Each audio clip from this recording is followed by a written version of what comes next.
Do you lose your iPad and get depressed? Do you get in the scale before and after a hearty meal?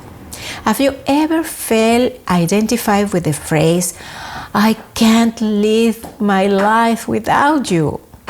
Stay with me and learn what is attachment and what to do to free yourself from before it changes.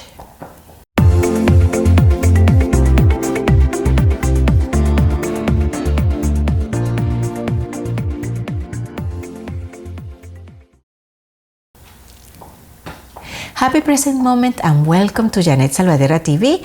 I'm your host, Jeanette Salvatierra.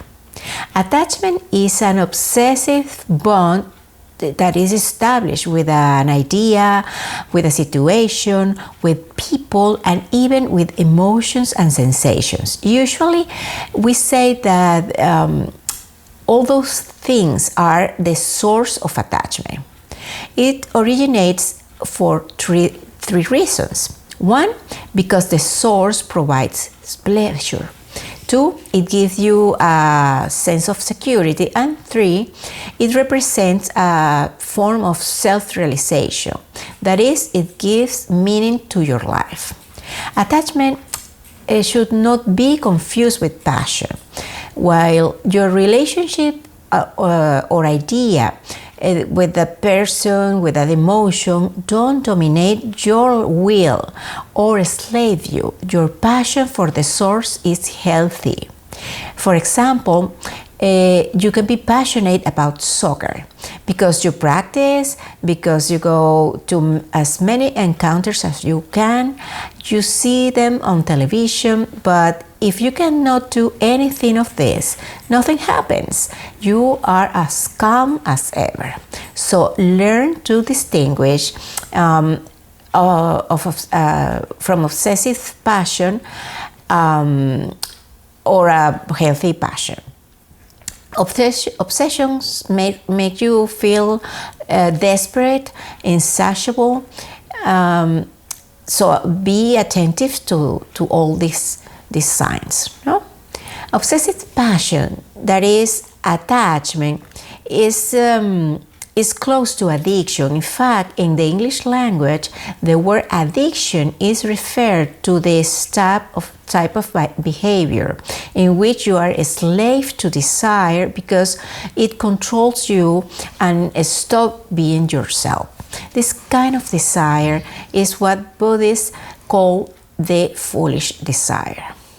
The opposite of attachment is detachment, and detachment is emotional independence. You don't have a master, nor you are subjected to anything or anyone. You are free. At the highest levels of detachment, you recognize that the only thing that you really have is yourself, your soul, your essence. You become even detached from the need to the physical body not to age. Why it is important to talk about attachment today? Precisely in May 2020, because the situation in the global environment is going to cause major changes in our way of life. And I don't want to sound like a prophet of disaster. First, because what I'm telling you is not prophetic. Actually, changes are already happening since several weeks ago or even months already. Second, because these changes don't have to be disastrous. Above all, you should be prepared to assume them with full awareness and responsibility. So that's why I decided to talk about attachment and detachment today. For us to reflect, creating that awareness that will allow us to embrace change in a positive way.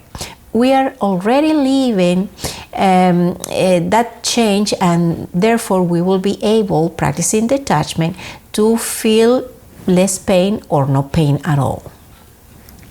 Maybe you're thinking, I don't have any attachment. I understand you because I thought like that some time ago, until I reflected reading the book of the Argentinian psychologist Walter Rizzo. The name of this book is Detachment Without Anesthesia, on which this video is based. I was telling that through that book, I learned some techniques that I acquire and apply, and I found some attachments that after I researched a little bit about them, I found that are very common these days. Before I proceed, I want to invite you to subscribe to this channel, to activate notifications by clicking on the little bell, and to comment your opinions or doubts. And if you like this video, just express yourself with a like or share it with your friends. When you talk about attachment, the first thing that occurs to you probably is attachment to a person, a romantic partner, for example. One of those stormy stories or relationships, toxic indeed, which are described in many movies and novels. But this is not the only example of attachment. In fact, there are other forms of attachment even more common than that one. Many times we ignore they are forms of attachment. There are three postmodernist or 21st century attachments, of which many people suffer. Number one is the attachment to the connected technology, internet, DPCs, tablets, cell phones, and not just the devices, also to the message, to the Instagram photo, to immediacy. The second most popular attachment from postmodernism is attachment to work. And you can be attached to work for the need of prestige or for the triumph over competition, for the money that pushes to work more and more hours with more details in a spiral of insatiable need, neglecting even information that the body sends to you, which generate all kind of diseases. For example, male impotency, heart disease, even nowadays in women. And the third postmodernist attachment is the attachment to beauty, the obsession with fitness, the body with perfect measurements, or the vigorexia, which is the attachment to growing muscle to look fit in men. This attachment to beauty hides a deep need to be accepted. Attachment, according to Buddhism, is cause number one of human suffering, and Rizzo pointed that it is the cause of mental suffering. Many times we develop attachments by mental devices, that is, needs that are instilled in us that are not natural as part of consumerism or ideologies or lifestyles. I repeat that the opposite of attachment is detachment.